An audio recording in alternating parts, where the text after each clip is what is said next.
Hello guys, आज मैं बताने जा रहा हूँ इन शॉर्ट्स में aldehyde ketone and carboxylic acid के जेई एडवांस के प्रीवियस ईयर क्वेश्चन दो शॉर्ट में करेंगे बिकॉज इसका डिटेल सॉल्यूशन ऑलरेडी मैंने अपने चैनल पे समझा रखा है। ठीक है, स्टार्ट करते हैं। अब जैसे पहला क्वेश्चन है, monocyclic compound PQRS are the, इसका बताना है मेजर प्रोडक्ट और किसमें नंबर ऑफ अनसेचुरेटेड कार्बन होगा, मतलब मैक्सिमम नंबर ऑफ अनसेचुरेटेड। पहले तो प्रोडक्ट बनाना है, उसके बाद बताना है नंबर ऑफ। अब जैसे ये क्वेश्चन दे रखा है यहाँ Br2 रेड फास्फोरस वाटर, तो अब बेसिकली पता होना चाहिए कि ये कौन सा रिएक्शन है। हेल्वोला जेलिस्की रिएक्शन है, HVZ रिएक्शन है, एल्डिहाइड कीटोन में पड़ा होगा।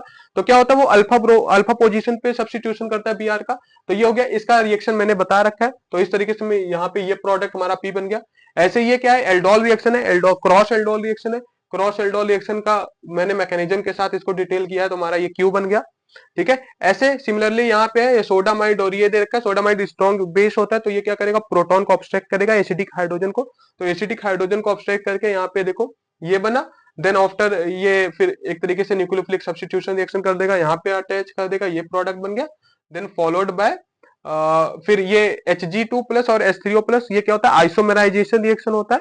आइसोमेराइजेशन रिएक्शन में बेसिकली फाइनली हमारा प्रोडक्ट ये बन जाएगा। ठीक है, तो मैकेनिज्म के साथ उधर बताया। और ये यहाँ पे रिएक्शन है, पहले ओजोनोलिसिस करा रखा है। ओजोनोलिसिस में देखो ये बता रखा है मैंने, ओजोनाइड बन गया। ये क्या बन गया, ओजोनाइड। ओजोनाइड के बाद रिडक्टिव ओजोनोलिसिस, ये प्रोडक्ट बन गया यहाँ पे।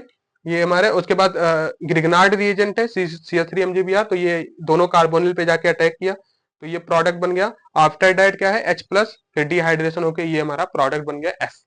ओके, अब बताना है कि इसमें नंबर ऑफ अनसैचुरेटेड कार्बन ज्यादा होगा, तो इसमें 10 है, इसमें 8 है, काउंट कर सकते हो। 6 ये हो गया और 2 ये 8 हो गया। तो ऐसे इसके अकॉर्डिंग करोगे तो सबसे ज्यादा अनसेचुरेटेड कार्बन हमारे पास S वाले, D वाले ऑप्शन में S में आएगा। ठीक है, तो इस तरीके से इसका करना है। अब यहाँ पे मूव करते हैं। इस क्वेश्चन में देखो, in the following reaction sequence, ये 2024 में आ रखा है पेपर 2 में। तो इसमें देखोगे एल ग्लूकोज बोल दिया। अब ग्लूकोज का स्ट्रक्चर पता होना चाहिए, ग्लूकोज में बनाया, फिर HI। बेसिकली एविडेंस वाला रिएक्शन है बायोमोलिक्यूल में, जो कि प्रूव करते हो कि ग्लूकोज है 6 कार्बन। तो ये N हेक्सेन बन गया। उसके बाद ये हाइड्रोकार्बन में था क्रोम Cr2O3, इतना केल्विन टेम्परेचर पे वो करते, तो एरोमेटाइजेशन रिएक्शन है। यहाँ पे हमारा बेंजीन बन गया, फॉलोड बाय Cl2 एक्सेस में दे रखा है, दैट्स व्हाई कि ये हमारा सबको सब्स्टिट्यूटेड हो जाएगा। ठीक है, तो इसलिए इसका ऑप्शन डी हो जाएगा। ऐसे लास्ट में आया, ये 2023 में आ रखा है। अब नेम रिएक्शन है, तो इसका सबका मैंने करा रखा है कि कैसे क्या नेम रिएक्शन है।